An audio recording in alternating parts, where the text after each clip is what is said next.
Hello friends, welcome to our YouTube channel. In this video I'm going to tell you about how to fix power button not working problem in your Noise smartwatch. Before watching this video, if you have not subscribed to our YouTube channel, then subscribe to it and like our video. So let's start friends. First you have to open your settings and scroll down. You will see here it is reset. You have to click on reset and click on this tick option. And friends, you can see your watch is now being reset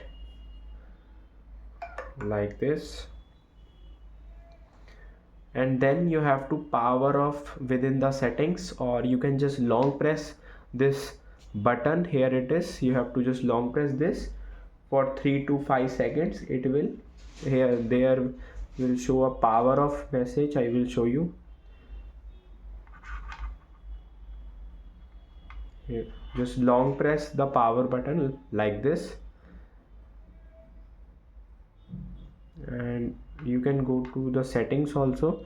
Just click on settings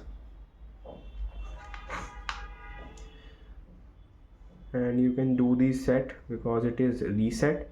Click on settings, scroll down, here it is power off. You have to tap on power off and click on this, it will be power off. You can see. I hope you like this video. If you like this video, then subscribe to our YouTube channel for more helpful tips and tricks videos. See you next time.